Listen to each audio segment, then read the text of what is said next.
Hey everyone, how's it going? Welcome back to Let's Play Hearthstone's Boom Labs. Wanted. Highly energetic, morally flexible researchers to engage in air quote science. You in or what? Let Dr. Boom finish up his speech. I don't think I did that last time. Have you got an eye for perfection? Cloning is an exact science. And so today we're going to move on from the lethal track to the first 4 set of mirror puzzles. Mirror puzzles, always everybody's favorites. I think this set is pretty fun though. Anduin versus test subject! Match the boss's side of the battlefield exactly. Already the minion, sir. And for this first one, it's just Very good. play the cards you have. Now, try to make an exact duplicate of my test subject's minions. They have a Wisp on the left-hand side and a River Crocolisk on the right-hand side. You have both of those in your hand. Do thing. Just play the minions, put them on the board. For puzzle 2, Smoldering Shield, we have decisions to make. And since Shield is in the title of the puzzle, you could safely assume that it kind of revolves around the Senjin Shieldmaster. So we have a Wisp, we have a Chillwind Yeti, we have a Crocolisk already on the board, and we have 6 damage of burn. Pure unmitigated burn damage. So we just remove the Senjin Shieldmaster, play the Yeti, we're good to go. And as we go forward, we have actual decisions to make. Right away. Be watchful. So although you're not typically going to be setting your board up to mirror your opponents in a typical match of Hearthstone, this still teaches you about some interesting little interactions from time to time. And it gets you into the habit Not of all your tools making are used smart in every trades. situation. Some may lead you astray. Sometimes they're sacrificial trades, sometimes they are value trades, but it gets you into that mentality of figuring out which of my minions am I going to run into theirs. How do I set this board state up to be as optimal for myself as possible? And even that's pretty handy to know, even though these are just technically puzzles, Sometimes single-player the solution may be puzzles. hidden. I hope you like Keep my an open invention. mind. And this is, I think, the first time we're going to draw out of our decks for a puzzle. Normally, they'll set these up where you just have a couple of cards in deck that you have to figure out how to dig towards to solve something. And you'll get a couple of draw options. You have to Nice figure out work. which is best to actually get into your board, Mostly. and whether or not you actually need to. Make sure you clone all my devils. So we're going to set this Yeti to 3 health. We're going to ping the boar. And with extreme prejudice, annihilate this other boar with a fireball. That way, there's 2 or 3 Yetis on each side of the board, or 1 on each side of the board, 2 total.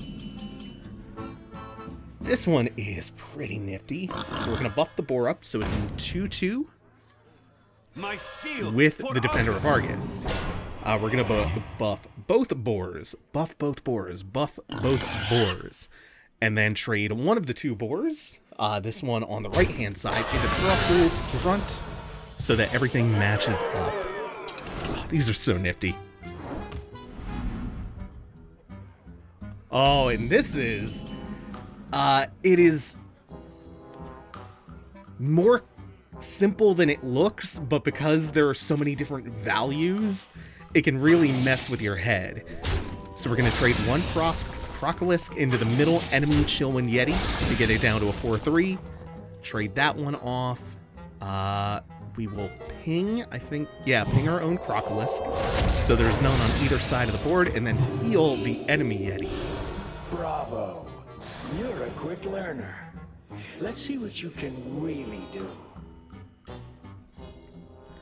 That one doesn't give you a lot of decisions to make, but it gives you a lot of health totals to evaluate. Part of your In contract harder says I'm to on. share you with Luna. What a waste. waste. In later mirror puzzles, you're not only going to get that wide range of a lot of minions with different health totals on the board, you're also going to get a lot more decisions to make with cards in your hand, which is really fun. It's where these particular puzzles, the mirror ones, get pretty gratifying to do. Carry 4, 27. Ugh. Hey, mind if I pick your brain? Oh, this one is cute because it's mostly about your mana management. So you start with 2 of these tentacles, and she starts with 4.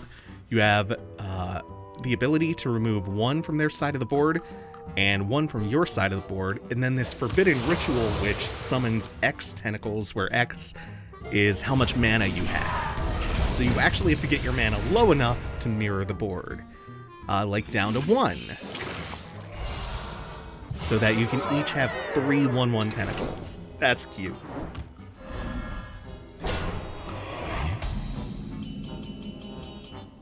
And then this one, Numbers seem to add up. the key to it is really this ghoul, this unstable ghoul that will AoE the entire board for 1 damage upon death. And then same goes for the one on your side of the board. So it's just what trades into it and what do you trade your ghoul into to set up to have the 2 4/2s left over.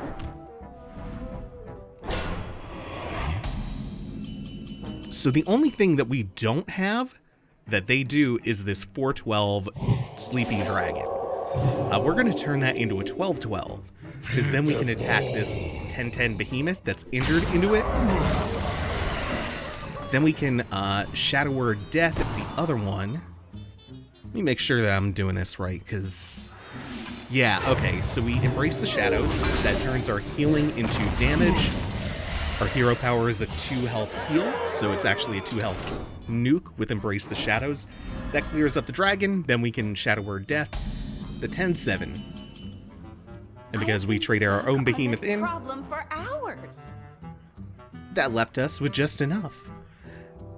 This one involves a lot of buff spells, a lot of board-wide buffs, and 1 health minions otherwise, which can make that a little bit tricky to figure out. And now we just need to use the 1 damage option from Wrath, because this is a Druid choose 1 card. That's kind of their class identity, is they get a bunch of cards with a lot of versatility, where you can either do one thing or another. Like with Wrath, it's deal 1 damage to an enemy and draw a card, or deal 3 damage to an enemy. It's really handy to have that flexibility. Plus, they get some synergy cards that, like, give you both of your choose 1 effects, or turn those into separate cards that go into your hand when you play the card. It's pretty cool. So we've seen Gurabashi Berserkers before. We know what they do. They gain damage whenever they take damage. So that's the crux of this, is manipulating their health so that they gain enough damage to eventually match each other while clearing the rest of the board off. Oh, don't forget the order of operations. Oh yeah, this is cool, because this is a Stars Align puzzle. Arrange your minions by their health. We can double, we can heal for 2, and then we have the Holy Smites, which deal 3 damage apiece. And then this board that's a mix of 2 Yetis on each side and 2 Behemoths on each side. This one is my favorite so far, because while the Stars Align isn't a collectible card, it just exists for this game mode. It does make for a fun as hell puzzle. A game of trying to figure out how to manage each minion's health exactly so you can cast it and get them lined up right. Hell yeah. Oh, that's so fun to do. It's a really satisfying payoff for that too. Oh, and this comes from a deck that used to be around a couple expansions ago. In fact, I'm pretty sure I did a video on this because it just tickled me so much. It was called Exodia Mage. It was this OTK combo deck. OTK is like is a 1-turn kill. So you get 2 Sorcerer's Apprentices who reduce the cost of your spells by 1 each. Then you Molten Reflection each of them to create 2 copies in total. So your spells now cost 4 less mana because you have 4 of these on the board. Then you play Time Warp, which you get after fulfilling a few conditions earlier in the match from a quest card. And Time Warp lets you take 2 turns in a row. So you get down 4 apprentices, you Time Warp, and then on the next turn that you get consecutively, you put Archmage Antonidas down, this dude, who generates a fireball for you each time you cast a spell. Since Fireball is both a spell and 4 mana by default, it becomes an infinite loop. Free Fireball into free Fireball until your opponent just dies. You're amazing. Because you're not going to run out of damage. I could use your help. She's been so frazzled.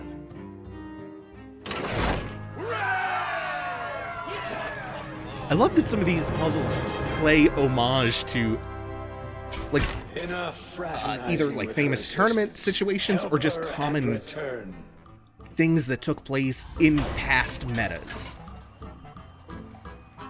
Like deck archetypes and combos that have been popular in the past. And sometimes it'll do that, and sometimes it will take those to the extreme.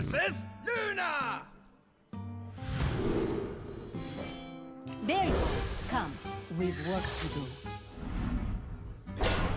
Wait, am I on... We'll switcheroo. These Am I on the were right one? So beautiful. Before they broke, fix them. I feel like I went into the wrong set of puzzles. Isn't she the last one? Or is this like what happened last time where I started off on... Is this 1 out of 6? Out. From the top. Hold on, I have to check something real quick. There you go. Come, we've work to do. Okay, never mind. I'm on the right one. These were so beautiful. So I They broke. think this puzzle is supposed to involve more, because at some point they nerfed Holy Smite to only do 2 damage, but that one deals 3. The version in this puzzle. Stars and So all you have to do is planets Holy must Smite your align. own bodyguard. Oh hell yeah, it's another Stars Align puzzle too. Love this. So we're gonna get all of their values just right, and then switch them all around. And then we have Circle of Healing, this 0 mana heal every minion on the board for 4, to clean up and put them all to topped up health values.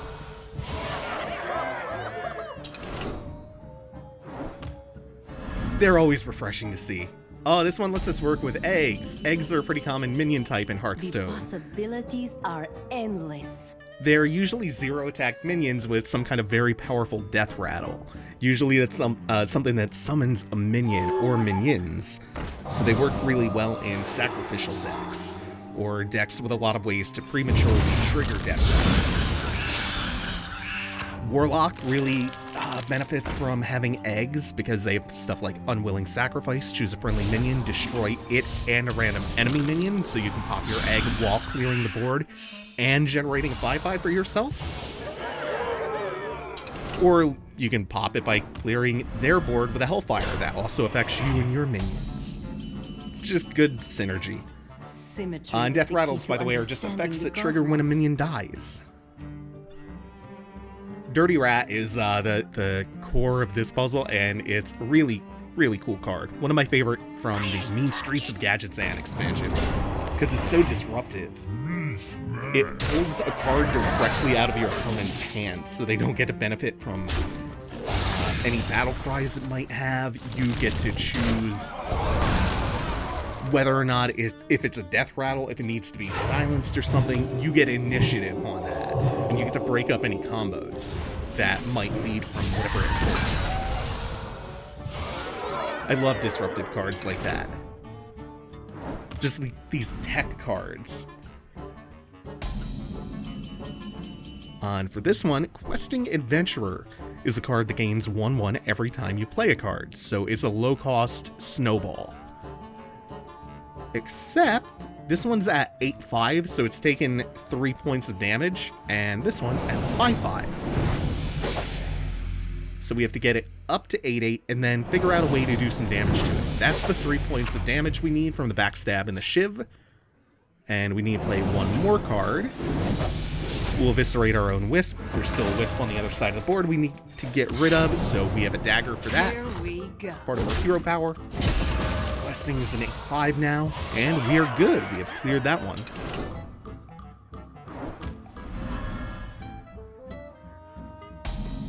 Oh my god, there are so many Yetis. It is so hard to imitate the real thing. With so many different health values and so many cards in our hand.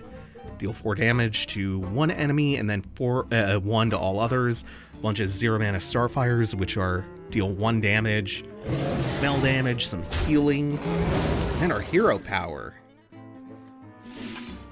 And we do have enough mana to do everything, but we actually don't need to spend any mana whatsoever.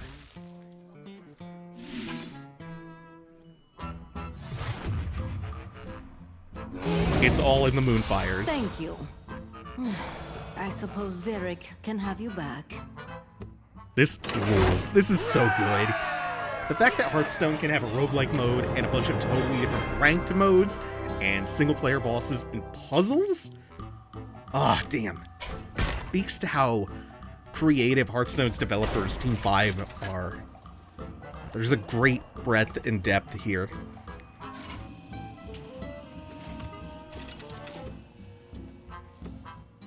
Uther versus Zerek. It's time to clone me. I don't know if something like this would be possible. The battle. If Team 5 was the size of one of Blizzard's regular, like Diablo or StarCraft or WoW or Warcraft mainline teams, or Overwatch, because Hearthstone was made and is maintained with a team that is the fraction of the size of their other development studios. In fact, it was inspired by the indie renaissance that crescendoed sometime during like early to mid last generation. Stars, no doubt.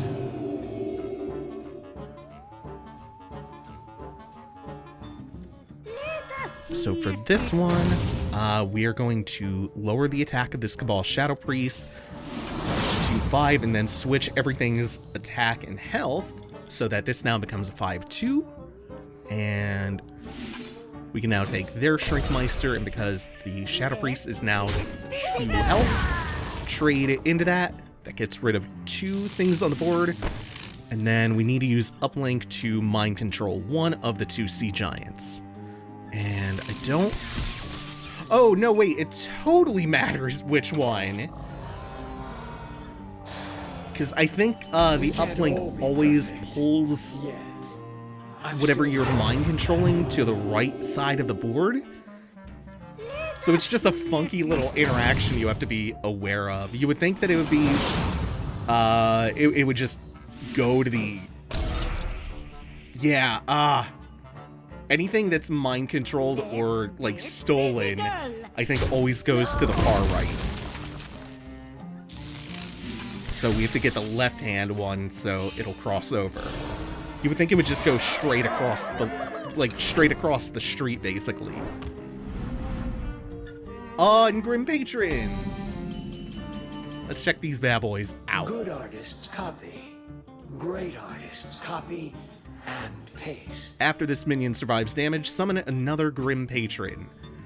This is a fairly beloved card, meta-defining from many, many years back. Created a lot of really cool warrior decks. Super high-skill warrior decks, too. Because it is a funky but very potent card to play around. Everyone, get in here! I love it! There's so many good, memorable voice lines in Hearthstone, too. I know. It's hard to duplicate something so close to perfection already. I haven't found a new Madness of the Darkmoon Fair card yet that references funnel cake, which is an ongoing joke in Hearthstone. Like a bunch of cards have text when you, or not text, have voice lines when you play them. They're like, you want to buy a funnel cake? And Madness of the Dark Moon Fair is all carnival themed, fair themed. So you would think, but I haven't heard one yet.